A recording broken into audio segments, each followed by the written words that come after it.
1997年，一个全台湾历史悠久嘅河坝保育团体苗栗小龙海生态保育协会成立。协会成立嘅原因係一群愛釣魚嘅好朋友，在海釣嘅時節看到原本強烈嘅河壩本然無論都按落咗，就讓佢哋想愛保育河壩生態嘅念頭。經過各時期嘅轉變，協會行過第一條。因為我們都是一群很喜歡釣魚的朋友去組合的。一開始組合的時候呢，大家都是有一個希望，就是說能夠把這個環境做得更好。就是因為我們太親近，所以我們了解它了。了解它之後，就知道現在我們的一些政府單位如何的多愛護我們的河川。最大的動力是再一次化學工廠的污染事件。工廠裡面取水樣的時候被阻擋在外面，那一次事件以後就更加速激勵我們要成立這個保育協會。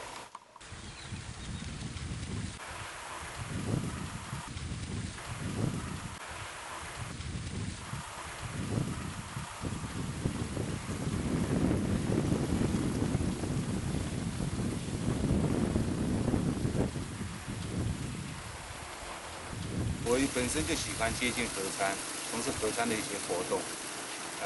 以前當然沒有摩托車之類的，都是用走的，不然就有腳踏車騎就很棒。來到這個地方，水又很乾淨，魚兒又是很原生種的一些魚類。一直到現在30-40年的變化呢，真的變化得很大。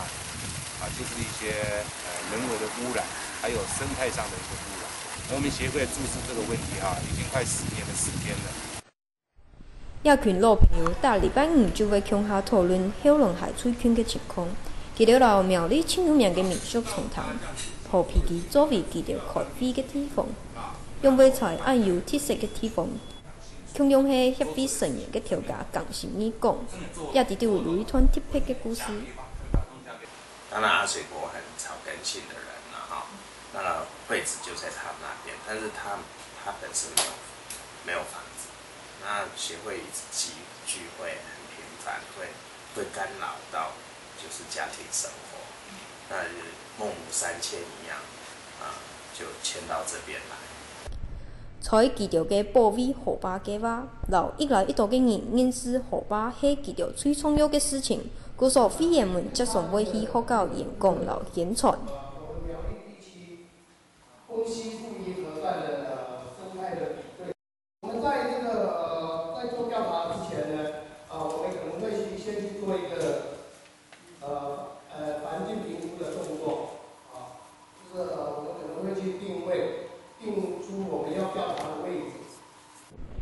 協會還有一個任務，就是固定去巡視小龍海嘅生態。因為協會理事長阿水伯愛去太湖神那裡，因為有人老協會投訴，佢講太湖當地嘅防水工程有一些嘅缺失，故所希望將協會老政府提出建議。請的專家協助針對這個河川工程如何破壞當地的一個環境，一個河川生態。想做一系列的一些報道然後讓當地的民眾能夠去了解所以我們今天現在做一個勘察的一個動作。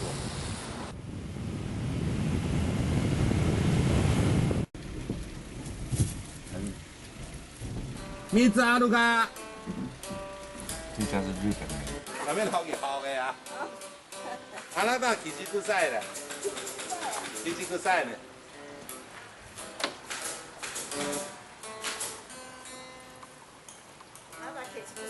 少しだけよ。そう。旦那さんおりますか？おるよ。おるよ。おります。おります。おります。おります。あなた開門啦。一群保育人士行善嘅都會義務聽取協會，不過佢哋還係愛顧自家嘅頭路。從阿水伯雖然佢係協會嘅理事長，不過佢當然還係愛市場佢種山泉水。總幹事劉景松未愛靠引述中嘅條路維持家己，不過佢哋都請樂天虽然有家庭投入了协会省方面嘅压力，佢哋还是有方法来应对。成立这个协会，并不是说让自己找事情做了，当然以家庭事业为重，对不对？多余的时间去做这一些环保，不单只是我们做的这样子，我们做这种环保工作的人，不是说马上可以见得到的，20年或30年后才看得到成绩的。家里面也有一些反对，像我太太也是一样，他们一直想说，一天到晚绑这个协会跑，家里面都没有很完善的去照顾哈。因为我们都是一个义工性质嘛，当然家里都会有一些怨言啊，但是到后来变成培养出全家的一种兴趣。回顾协会嘅发展史，其实就会代表小龙虾各集团面临嘅问题。像佢哋讲嘅，大摆都无共用嘅任务去做。从一开始嘅化学工厂污染事件造成死呛呛，一直到去年嘅河坝船条挨杀，都系佢哋爱去克服嘅问题。因为毛蟹是一种生物性的指标，让毛蟹回来表示我们的河口没有受到污染，所以我们的方式就是说，让出海口那2家化学工厂能够处理得好的话，不要排放废水的话，不单只是毛蟹，回流性的一些虾蜉科啦，那些都能够溯溪而上。定制嘛是绝对非法的。之前协会还没成立的时候，从后龙溪的出海口一直到出航坑，我们就发现了有27座，整个把河川拦截，因为你做下去之后，我们会依法配合警方，依法我们到现场去把它拆掉。还有一个后龙溪。现在就一般河川里面，大甲溪、后龙溪那些最大的一个杀手就是砂石场。现在砂石场呢，在民国80年初的时候呢，已经禁采了。可是他们现在全部就是合法颠覆非法，因为他们的工厂是合法的，申请在河床旁边，他们就也可以用书捐的名义来挖河川的那个砂石。这里面几张照片，看得那个触目惊心，很希望能够在很有效的管理之下，有一些保育团体或专家学者能够来监督。一条湿的河坝，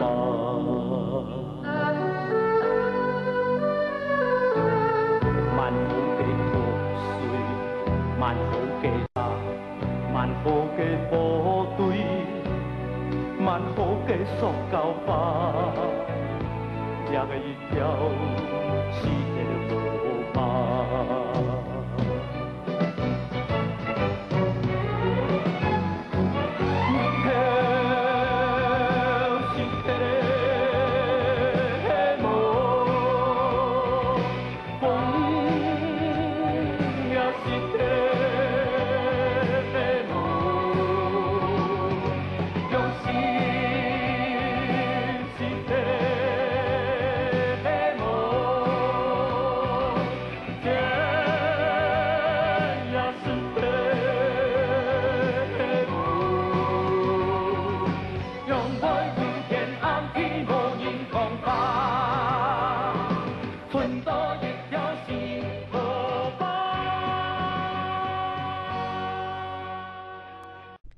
按多年来，协会一直反对政府兴建田花湖水库的计划。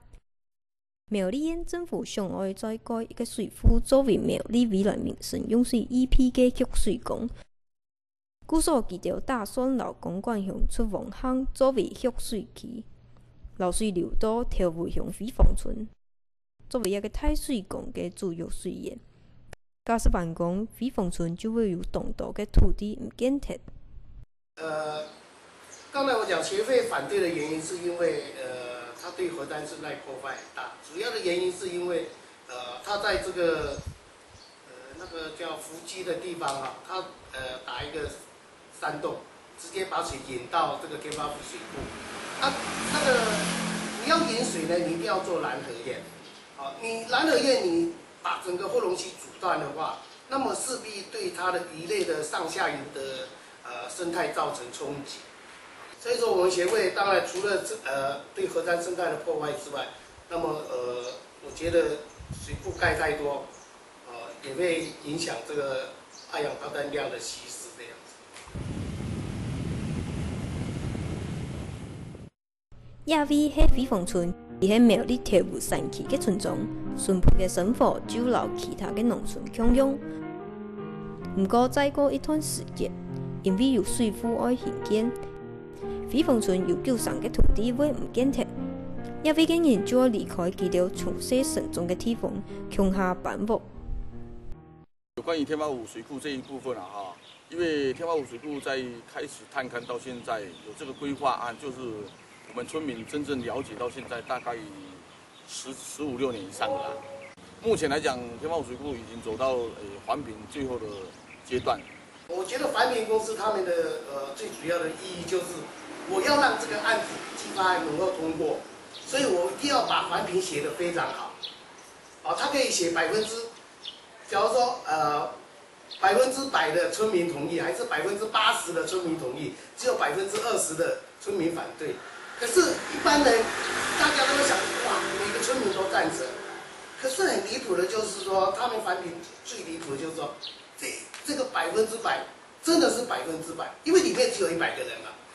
补偿这方面一定要讲好那我们才可以给你盖啊。比如说像这房子还有我们的土地田这些，要多少钱给我们补偿？当然要合理啊。对啊，不然合理，我们捐出去，你这补偿的钱，我们都没办法到外面去买房子啊，那我们要住哪里呢？对不对？就是这样子。要盖就赶快要盖，不要讲了10多年都还没有盖。那至于天花水库的容量上来讲，就是它的淹没地基大概有699公顷，是我们10到90，所以那我们的规划上是希望说把飞凤村留下来，因为我们把所有的住户那些迁到畚箕窝那一个平地上。住很久了，住了70、80岁都有啊。那个老太婆90几岁了，然后她怎么想要搬走？尤其是老人家，他对那种土地的感情，是有种依靠性。假如说我在那边，我连一点土地都没有，全部都是淹没区，你又在外面给我盖个房子给我们住，你用意是很好，可是你要想到说他们的出路在哪里？年轻人也好啊，假如说我今天我不耕山，我也不耕田了，那么我要那个土地干什么？我要那个房子干什么？早期佢哋为反对水库嘅兴建，协会留地方经营是由同多摆向下抗争。地方经营留上共同为咩爆发冲突，不过都冇结果。去年来，佢哋都留政府和平讲话，没有留政府官员开过同多摆嘅讨论会。那时候我当时我说我们东莞区有200口那个水井，民国60年之时就旱灾的时候，大家的井都没有水，哪里有什么雨水？他说雨水给他们，我都不肯，坚持不肯，以后都没有做，就拖到现在。有挖土了第二遍没设定班到设定性南投县工程概要说明，係4.20分。睇個本身學校有冇？所以都應該講，今日周禮拜高啲。结果我们赶过去，没有半个水利署的人，没有半个人到，当地居民也很早就到了，村长那些，结果就被放鸽子，然后我们下午就赶快照他的行程又跑到天花湖水库那边去。假设要真的这个是民生用水的话，那牵扯的法律就太大了。你所有集水区都不得有任何人事作为，何况它集水区是在大湖出产的就是草莓，精致农业所用的那些，你都知道了肥料啦，还有那些东西，那是最头大的问题。而且苗栗县已经那么多水库了，我们另外有其他的水库都是支援别人的，其实像李一潭水库总共是90吨，总共有70吨是到大台中，我们只有留了嘛20吨，其实20吨我们再留个10吨、20吨回来，那哪需要再一个呢？照理讲，我们是合法的人民团体，他们应该要回应这一个问题，对不对？我们质疑的一些问题，是不是可以请两位理事长啊，就是说下一份联合下公文给他嘛，请他到苗栗来一次单一个环境的一个座谈会。如果水库要做，后面要该怎么办？我们会有一套建议嘛？这个建议可不可行？环评委员去决定，不是我们决定的啊。我们是调查到了有这些资料，有这些资源，我们就把它呈上去。那我们建议怎么做？这样学会也可以提供建议给我们。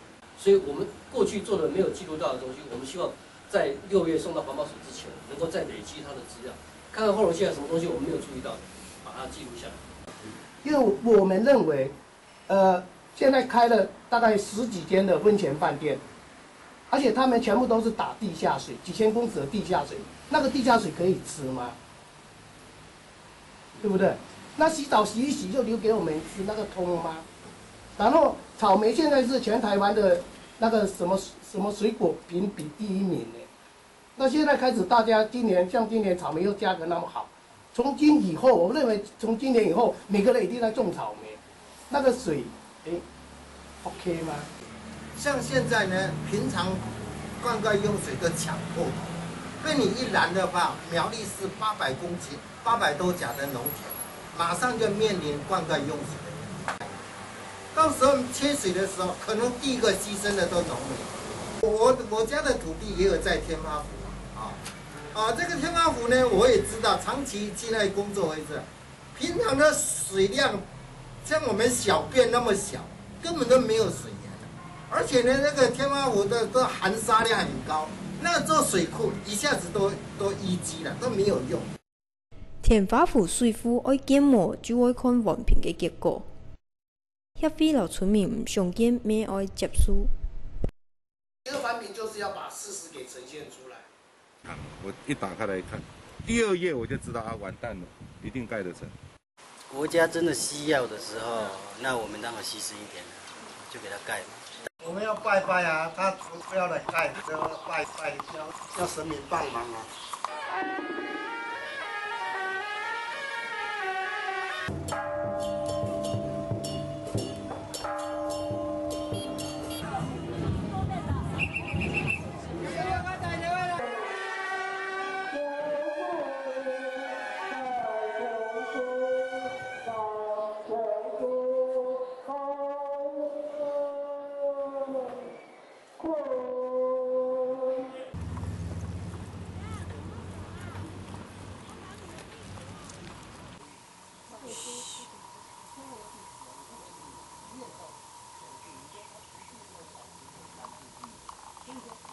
那盖曼多鱼有盖曼多鱼可以在共生的一种鱼类我们来帮它放，这样。但是工程方面当然还是要他们施工者来处理。那刚刚大概我们也决定了一个位置，就那个告示牌是吧？那个就是一个牌子盖曼多鱼的简介。今天非常高兴，我们生态保育协会的能够有这样的一个热心。为了保护我们最自然的河川生态，捐赠了150条的盖曼多鱼给我们苗栗市。在这里呢，我们今后将会请我们河川生态的维护因为河川生态有承诺要协助我们来维护。这个盖曼多鱼这个是保育类的我想最重要的就是。还是要靠全体市民来努力，来共同维护。谢谢。2种鱼类都是本土性的，谁要抓？1、2、3，拜拜走。我们这个今天的会议当然是第2次嘛，所以有关这个。我们即将进行的这一年即将进行的事情呢，我们等一下来请这个陈干事来说明一下。我们先看河山地的认养计划。当初因为我觉得我们的后龙溪，目前因为在做河滨公园的关系所以说受到一些破坏，所以我想说，为什么协会不认养一块地，来做这个湿地的生态环境？那将来如果弄好那个湿地以后，其实它那边是河滨公园啦。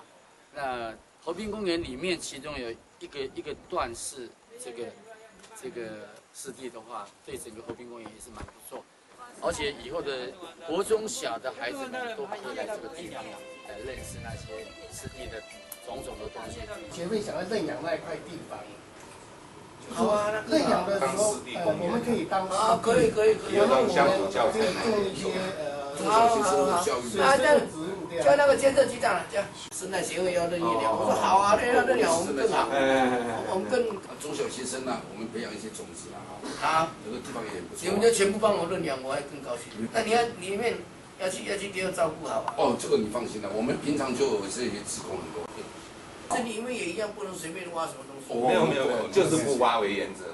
我们现在规划的时候哈，要做那个规划报告，在简报的时候就请你们的参与。对，好不好？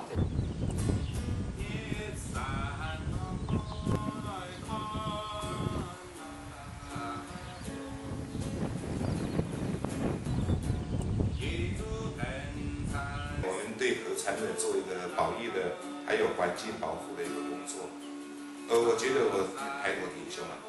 我从一个对河川生态根本就不了解，到慢慢的认识它，甚至于去了解它，到现在我有一点点能力之后，可以出去跟人家宣导这个河川生态保育的重要。我跟我们这些会员、一些工作人员讲，有时遇到一些事情没有处理好，我说不要气馁，我们真的很伟大呢，比谁都伟大了呢。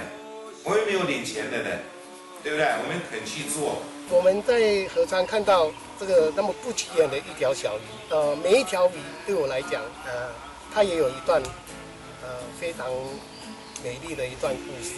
在外面做一些小生意，做一些那个服务业的工作，我都是抬头挺胸，我没有亏欠任何东西，没有亏欠人，不管是金钱啦，还有精神上的啦，还有理念上的，我觉得我都做得抬头挺胸。